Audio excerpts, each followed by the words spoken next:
Hi, I'm Katie Duke, and I've been a nurse for over 20 years. Listen, I used to think that I was my most stylish in my 20s, but honestly, style and confidence only get better with age. And that is why I love Figs. These scrubs are beautiful, comfortable, and they are built to last. They're not those boxy, scratchy uniforms that we all started out in. No. These fit perfectly. They feel amazing, and the quality is just wow! My favorite color? Burgundy. It's chic, it's timeless, and it's even the same color as my apartment, because I'm kind of obsessed with it. And I love adding custom embroidery to make my scrubs as personal as my style. And since I work in telehealth, my embroidered figs even double as my ID badge. It's never too late to reinvent yourself or your scrubs. Get 15% off your first order at wearfigs.com with the code FIGSRX. That's wearfigs.com, code FIGSRX for 15% off your first order. Are you a morning person? Full of energy, bouncing out of bed at 5 a.m. to seize your day? If so, you're one of the 40% or so of the adult population that jumpstart their day. On today's episode, we'll look at the benefits of being an early bird and whether you should try to become one if you're not already. I'm Jay, and this is Somnilopod.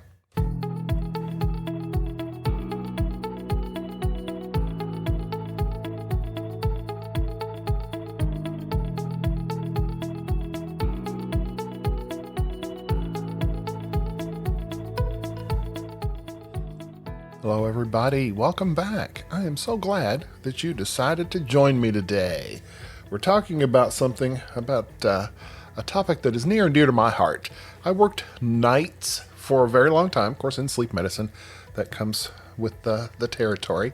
But I began to, once I switched from nights to days, my mornings became a lot more important to me. I was never really one of those morning people that I talked about in the intro, but as I've gotten older, things have shifted a little bit. So that saying, the early bird gets the worm, it's the kind of phrase that makes me roll my eyes, honestly, especially after one of those long nights, a restless night, or even a night of insomnia. Morning people, I thought, had rigged the game in their favor. But the older I get, and the more I studied biology and the psychology of sleep, the more I've come to understand that there's something quietly transformative about the early hours of the day. Something deeper than just getting a head start. Waking up early doesn't have to mean joining the 5 a.m. club or forcing yourself into a harsh routine. It's really about aligning with the rhythm that your body was designed to follow. A rhythm written in our DNA long before alarm clocks and electric lights or streaming platforms kept us up half the night. Every cell in your body keeps time. Inside your brain, just above the optic nerves, sits a little cluster of neurons called the suprachiasmatic nucleus, often described as the conductor of your internal orchestra. At dawn, the first light of morning travels through your eyes and signals that conductor to raise the baton. Music begins, cortisol rises naturally to wake you, blood pressure increases slightly to prepare for movement, and body temperature begins to slowly climb toward daytime levels. The process doesn't just wake you up. It sets your circadian rhythm. That's the 24-hour cycle that regulates nearly every biological process. When you rise with the sun, you strengthen that rhythm. You're helping your body synchronize hormone release, digestion, energy cycles, and even immune function. Morning light, especially within the first hour or two of waking, helps suppress melatonin production and triggers serotonin release. And that's a neurotransmitter that stabilizes mood and contributes to a feeling of calm focus. People who regularly see morning light tend to fall asleep more easily at night, feel more alert during the day, and report fewer symptoms of depression or anxiety. And it's not magic, it's maintenance. The sun is a kind of natural reset button for the brain. And beyond biology, there's something almost sacred about the hours before the world wakes up. The noise of daily life, the messages, the traffic, the mental clutter, hasn't yet gathered momentum. In that stillness, thought feels different. Ideas drift in without effort, and reflection feels easier somehow. Writers and thinkers throughout history have sworn by these hours. Maya Angelou did her best work before dawn, and Ernest Hemingway called early morning the best time to write. It's not just nostalgia or superstition, there's a cognitive explanation too. Early in the day, your prefrontal cortex, the part of your brain responsible for planning and decision making, it's refreshed from rest.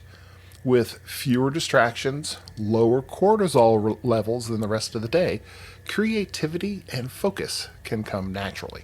For people who struggle with anxiety or racing thoughts, the quiet of morning can be profoundly healing. There's a grounding that happens when you step outside into cool air or when you hear the soft hum of the world that's still stretching awake. It can feel like you're ahead of the noise, in control, present, and breathing with the rhythm of the day instead of against it. The biggest benefit of waking early may not be physical or even cognitive. It's psychological. When you rise before obligations begin, you take back ownership of your time in a way. The day becomes yours to shape instead of something you have to chase.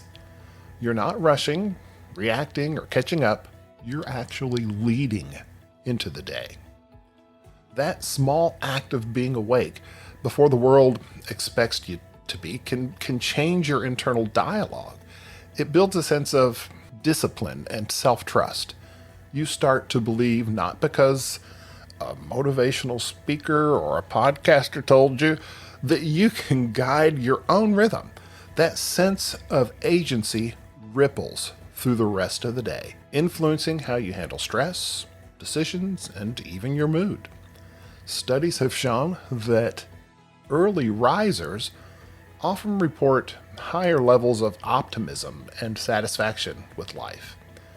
It's not that morning people are inherently better, it's that the structure of their day aligns more naturally with how human physiology evolved. Our ancestors rose with light and rested when it faded. That rhythm is still encoded in us. When we fight it, staying up under blue lit screens until midnight, we create a subtle disconnect between our biology and our behavior. And over time, that disconnect can leave us groggy and irritable and even chronically fatigued. Here's the surprising thing. Many people assume early risers must be surviving on less sleep, that they just naturally don't need as much sleep as the rest of us. But the real secret is in that consistency. The human body thrives on predictability. When you go to bed and wake up at roughly the same times every day, your brain learns the pattern. It starts releasing melatonin on schedule, your body temperature cycles smoothly, and you begin to wake naturally, often before the alarm sounds. When that rhythm stabilizes, something almost magical happens. Mornings no longer feel like punishment. You don't drag yourself from bed, you rise. That shift from forcing wakefulness to allowing it can be transformative for a lot of people. And once you've experienced a truly peaceful morning, it's hard to go back. You start craving that quiet cup of coffee before sunrise, that slow beginning where you can think, you can move, and you can breathe. Even simple routines like journaling or stretching or walking the dog take on a kind of ritualistic calm. They become grounding points in a world that's often anything but. If you've ever stepped outside at dawn you know that the air feels different, softer, kind of charged in a subtle way. There's a liminal quality in those early moments, as if the world hasn't quite decided to wake up yet. And many traditions, from monastic prayer to meditation practices, have recognized this time as somewhat sacred. It's when the mind is most receptive, least distracted, and the closest to something like stillness. And you don't have to be a religious person to feel it. That silence carries a psychological weight. It gives your day a center. And whether you use that time for reflection, gratitude, or simply just sitting in quiet, it creates a pause before the rush. In sleep science, we often talk about sleep hygiene, those habits that you do before you go to bed to support good rest. But maybe wake hygiene deserves just as much attention.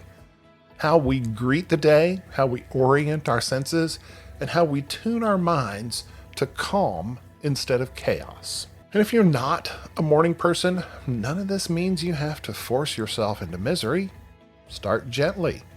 Move your wake time earlier by 15 minutes every few days. Get a dose of sunlight first thing. Step outside, even briefly. Avoid screens for the first 20 minutes or so if you can. Notice how your energy shifts, how your mood feels, and let your body guide you. Because in the end, waking up early isn't about squeezing more hours into your schedule. It's about expanding the quality of the hours you already have. It's about greeting your day rather than chasing it. Maybe the early bird doesn't just get the worm. Maybe it gets the calm, the clarity, the chance to see the sunrise and remember just for a moment that life doesn't have to feel like catching up. It can start quietly, it can start with intention, and sometimes that's all it takes to change the whole day ahead. I hope this has been informative for you. If you have any questions or comments or suggestions for future episodes, please feel free to touch base with me. You can reach me at j@somnilopod.com, or you can also touch base with me on Facebook or Instagram. And until we talk next time, please remember to make sleep a priority. Thanks so much.